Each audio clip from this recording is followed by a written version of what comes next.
Buenos días. Esta es la clase número 17 del módulo 3 del curso Química Biológica para las Ciencias Médicas. Este es un curso organizado por el Departamento de Docencia del Centro Universitario de Estudios Medioambientales de la Facultad de Ciencias Médicas de la Universidad Nacional de Rosario. Continuando con el tema de ácidos nucleicos, en esta clase veremos las moléculas de ARN, los diferentes tipos que existen y sus respectivas funciones.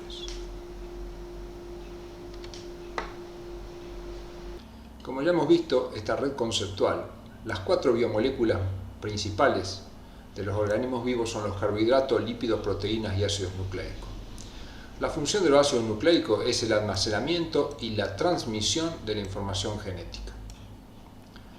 Los ácidos nucleicos básicamente son dos tipos, los ácidos desoxirribonucleicos y los ácidos ribonucleicos.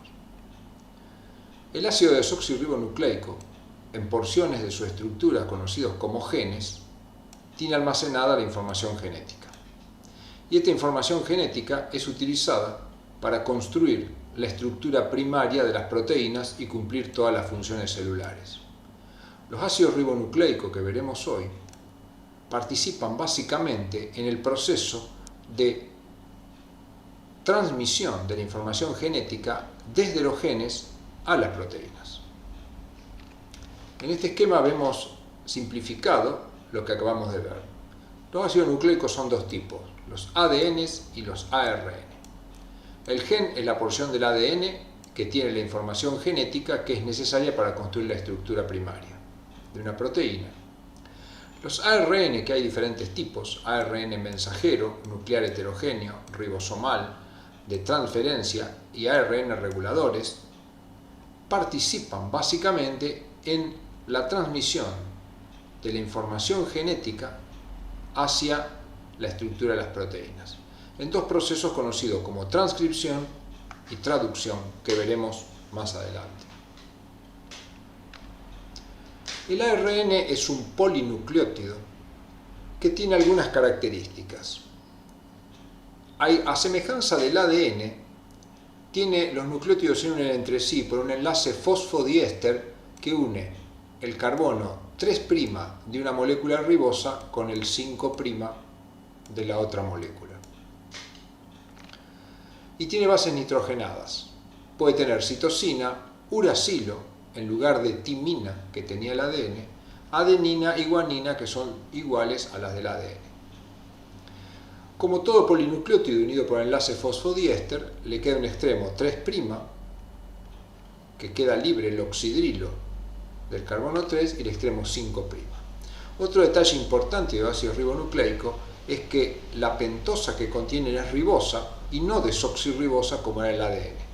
La ribosa se diferencia de la desoxirribosa que tiene un oxidrilo en la posición 2', cuando la desoxirribosa no lo tenía. En general las moléculas de ARN son cadenas lineales y no cadenas dobles como es el ADN. En este caso, desde el extremo 5' al extremo 3', la secuencia de base que tendríamos sería CuAG por las bases nitrogenadas que lo componen. Como dijimos, los ácidos ribonucleicos en general son una simple cadena. Acá estamos representando esquemáticamente una cadena de ARN donde hemos resaltado algunas secuencias de bases nitrogenadas. En las zonas de punto también hay bases nitrogenadas, pero no se han escrito, para fines de simplificar. Esta cadena es una simple cadena, pero si uno observa cuidadosamente esta secuencia de bases, es complementaria de esta. Es decir, si nosotros giráramos esta estructura sobre sí mismo, la secuencia que tenemos acá, UGG, GAGG, UGG, GAGG, queda complementaria a la otra secuencia de bases. Entonces, a pesar de que el ARN es una simple cadena, puede tener zonas de doble hélice. Cuando se produce este tipo de zonas de doble cadena, queda una zona donde no hay complementariedad y eso se denomina horquilla, que podemos representar esquemáticamente de esta manera, una zona de doble cadena y luego una zona que no hay complementariedad. También pueden ocurrir otras formaciones conocidas como protuberancia. Otra vez lo mismo, tenemos una cadena, acá tenemos una secuencia de base que es la misma de arriba y acá tenemos otra secuencia de base donde la parte que está en azul es diferente a la de arriba, pero lo otro, GGA y GGGU, son las mismas, por lo tanto es complementario, por lo tanto si se dobla sobre sí mismo puede obtener complementariedad con esta base, pero la parte azul no va a tener complementariedad, entonces va a quedar como una parte externa, por eso se denomina protuberancia, que se puede representar de esta manera. Otra situación es, por ejemplo, que tengamos zonas no complementarias marcadas en rojo y en azul en ambas estructuras, por lo tanto si se dobla sobre sí mismo va a haber zonas que se complementan y otras zonas que no, quedando lo que se conoce como un bucle interno, es decir, una zona sin complementariedad y otras zonas sin complementariedad. Bueno, muy bien. El ADN, como vimos, es una molécula que tiene la información genética, se encuentra en el núcleo de las células eucariotas. A partir del ADN se forma una molécula de ARN conocido como nuclear heterogéneo que luego de procesos químicos genera el RNA mensajero.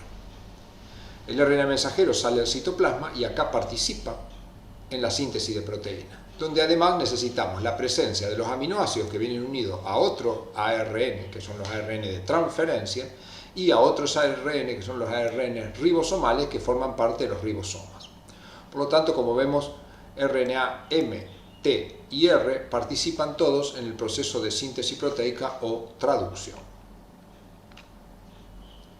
Veamos brevemente la estructura del RNA mensajero. El ARN mensajero es una molécula formada obviamente por nucleótidos, donde acá se ha hecho un separado en triplete, pero en realidad es continuo, y en algún lugar tiene un triplete AUG que se conoce como triplete de iniciación y que pusimos de profeso en color verde para relacionarlo al color verde de un semáforo, es decir, acá es donde puede iniciarse la síntesis proteica. En algún lugar de su estructura van a figurar otros tripletes, en este caso es el UAA, pero podría ser UGA, UAA, UAG o UGA, que son los tripletes de finalización donde termina la síntesis proteica y pusimos en rojo para indicar que es el triplete de stop, con el cual acá finaliza la síntesis de la proteína, tema que veremos más adelante.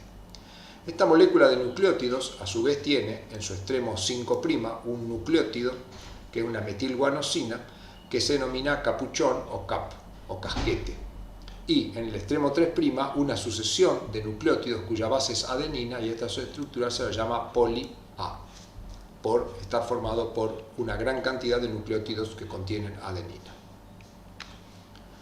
Veamos la estructura del RNA de transferencia o ARNT. El RNA de transferencia también es una molécula lineal, pero tiene sectores que son complementarios. Por ejemplo, acá lo hemos marcado en negro, este sector es complementario a este sector, que quiere decir que si esto se dobla va a formar apareamiento de bases. Este sector verde se aparea con este azul se aparea con este y el rojo se aparea con este. Por lo tanto, si cada uno de ellos se aparea, obtendremos una estructura de esta manera, una cadena lineal, pero que ha formado doble cebra, formando una estructura en forma de trébol por 4 brazos. Es decir, tiene 4 brazos, 3 de ellos son horquillas, como las que hemos visto. Los 4 brazos tienen funciones específicas. Uno de ellos es donde se une el aminoácido y es el brazo aminoácido. Como vimos, el ARNT es importante para introducir aminoácidos en la síntesis proteica. Otro brazo es importante para el reconocimiento por enzimas. El otro brazo se une al ribosoma y el otro brazo, conocido como brazo anticodón, es el que se va a unir al RNA mensajero. A pesar de que esto lo hemos representado por una línea, no debemos olvidar que en cada uno de estos sitios hay nucleótidos con una base nitrogenada en particular. Acá vemos cómo se une el RNA de transferencia al aminoácido por uno de sus brazos, al ribosoma, que está representado por estas dos subunidades, y en el brazo anticodón tiene 3 bases, que esas 3 bases nitrogenadas son complementarias de 3 bases del RNA mensajero. Cuando se produce la síntesis proteica, la información que está en el RNA mensajero es traducida por el RNA de transferencia que va a colocar un aminoácido en particular en cada sitio según las características del código genético que ya hemos visto.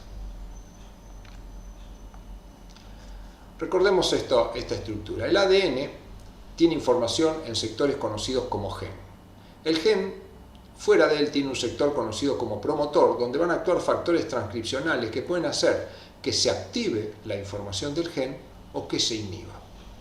Cuando se activa la transcripción, es decir, la obtención de información a partir del gen, se genera primero una molécula de RNA heterogéneo nuclear, que es una copia exacta de la estructura del gen, salvo que en lugar de tener adenina y desoxirribosa, en lugar de timina y desoxirribosa, tiene uracilo y ribosa.